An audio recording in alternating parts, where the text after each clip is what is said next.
오늘 말씀은 창세기 43장 1절에서 14절까지의 말씀인데요. 1절과 2절 그리고 13절과 14절 총 4절을 읽도록 하겠습니다. 함께 읽겠습니다. 그 땅에 기근이 심하고 그들이 애굽에서 가져온 곡식을 다 먹음에 그 아버지가 그들에게 이르되 다시 가서 우리를 위하여 양식을 조금 사오라. 13절과 14절입니다. 네 아우도 데리고 떠나 다시 그 사람에게로 가라. 전능하신 하나님께서 그 사람 앞에서 너희에게 은혜를 베푸사 그 사람으로 너희 다른 형제와 베냐민을 돌려 보내게 하시기를 원하노라. 내가 자식을 잃게 되면 이르리로다. 아멘. 오늘 아침 묵상을 들으신 우리 모든 성도님들에게 하나님의 은혜가 있기를 간절히 소망합니다. 오늘 앞 본문을 보면 요셉은 형들에게 진실함을 증명하라고 말하면서 가나안 땅에서 막내 아우 즉 베냐민을 데리고 오라고 하죠. 그리고 나머지 형제들이 베냐민을 데리러 가는 동안에 10명의 형제 중에서 1명을 남겨두라고 말합니다. 10명의 형제들 중에서 시므온이 끌려가서 남겨지게 됩니다. 그리고 남은 9명의 형제들은 아버지가 있는 가나안 땅으로 돌아가게 되죠.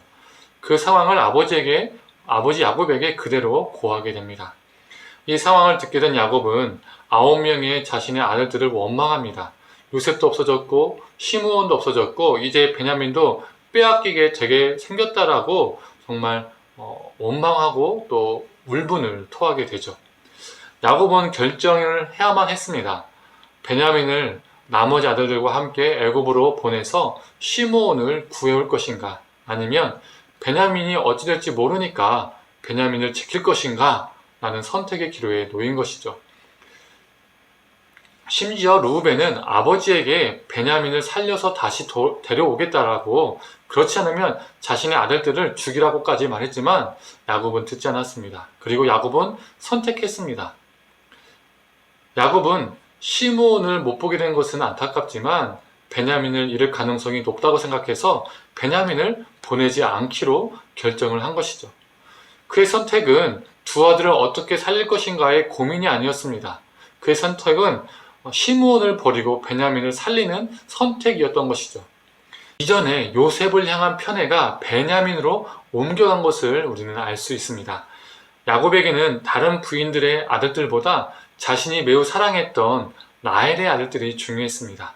그렇게 그는 그 편의적인 사랑을 내려놓을 수가 없었습니다. 그런데 오늘 본문 1절을 보면 기근이 심해졌다고 합니다. 그런데 오늘 본문 말고도 앞장인 41장 56절과 57절에도 기근이 심하였다라고 기록하고 있습니다. 그런데 41장에 쓰인 기근이 심하였다라는 단어와 오늘 본문에 쓰인 심하였다라는 이 단어는요, 전혀 다른 단어들입니다. 41장에 쓰여진 심하다는 하자크라는 단어인데 오늘 본문은 하자크가 아니라 카베드라는 히브리어 단어가 사용되었습니다. 이 카베드는 강도에 있어서 최강의 의미를 담고 있습니다. 이 기근이 심해지지 않고 금방 끝났으면 좋았을 텐데 이전보다 더 심해져서 최강으로 강해졌다는 것입니다. 야곱은 베냐민 때문이라도 기근이 빨리 끝나기를 바랬을 겁니다. 버틸 수 있는 한 버티고 싶었을 겁니다. 그런데 자연이라는 것이 자신의 뜻대로 움직여주는 것이 아니죠. 기근이 최악으로 심해지자 구해온 곡물도 다 바닥이 났습니다. 야곱은 베냐민도 중요했지만 자신들의 모든 사람들, 자신들의 식솔들을 생각할 때가 된 것입니다. 그리고 야곱은 결정합니다. 그토록 사랑하는 베냐민을 내려놓은 것이죠. 14절의 말씀입니다. 제가 읽도록 하겠습니다. 전능하신 하나님께서 그 사람 앞에서 너희에게 은혜를 베푸사 그 사람으로 너희 다른 형제와 베냐민을 돌려보내게 하시기를 원하노라. 내가 자식을 잃게 되면 이르리로다. 그는 움켜쥐고 있었던 베냐민을, 자신이 지키려고 했던 베냐민을 하나님의 주권에 맡깁니다. 그는 어떤 사람이었죠? 자신의 손에 쥐고 싶었던 것은 어떻게든 쥐는 사람이었습니다. 다 쥐어야 하는 사람이 야곱이었습니다. 요셉을 향한, 베냐민을 향한 편의적인 사랑도 그 습성에서 파생되어 온 결과물이었죠. 그러나 그가 손에 쥐고 있던 것을 내려놓은 것입니다.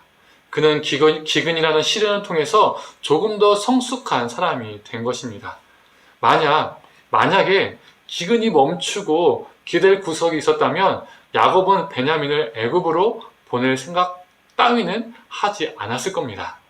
그러나 그 시련을 통해서 어떻게 됐습니까? 그 시련을 통해서 그는 내려놓게 되었습니다. 그 내려놓은 순간 새로운 역사가 시작되었습니다. 우리가 잘 알고 있는 것처럼 후에 나오지만 가족을 기근에서 구하고 죽은 줄 알았던 요셉을 만나게 되는 사건이 이어집니다. 시련, 고난이라는 것은 솔직히 우리에게 정말 달갑지 않은 것입니다. 그렇지 않습니까? 그러나 그 시련과 고난은 우리를 한층 더 성장하고 성숙하게 만듭니다. 그 시련과 고난은 내가 그토록 쥐고 싶었던 것을 내려놓게 하고 나의 교만이 꺾이고 나의 자랑이 사라지게 합니다. 그리고 하나님의 주권에 우리의 인생을 맡기게 됩니다. 사랑하는 성도님들, 우리에게 찾아오는 크고 작은 시련들, 그리고 참 아픈 고난들, 그런 거 생각하면 피하고 싶습니다. 참 쓰고 달갑지 않습니다. 두려울 때가 있습니다. 그러나 그 고난을 통해서 우리를 조금 더 지금보다 나은 존재로 빚어가심을 믿으며 그 고난의 터널을 잘 통과하기를 원합니다. 전능하신 하나님께서 우리에게 은혜를 베푸실 것입니다. 자신의 선한 역사를 우리에게 분명 베푸실 것입니다. 우리를 더 성숙한 존재로, 더 나은 존재로, 참 하나님의 사람으로, 하나님의 형상을 점점점 회복된 존재로 빚어가실 것입니다. 만들어 가실 것입니다. 그것을 믿으며 살아가는 저와 우리 성도님 되기를 간절히 축원합니다. 함께 기도하겠습니다.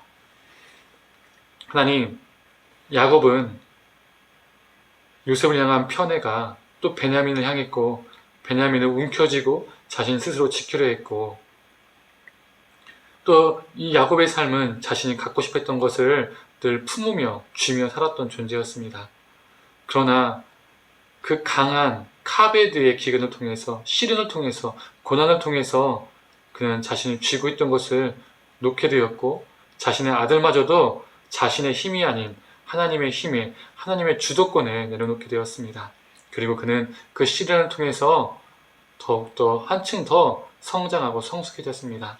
하나님, 우리도 우리에게 주어지는 수많은 시련과 고통을 통해서, 고난을 통해서 하나님을 더 경험케 하여 주시고, 우리가 쥐고 있던 것을 더 내려놓게 하시고, 더 성숙하고 더 성장한 존재로 살아갈 수 있도록 우리를 붙들어 주시옵소서. 그 시련이 시련으로 끝나는 것이 아니라 그 시련을 통해서 하나님의 형상을 회복하는 존재로 살아가게 하여 주시옵소서.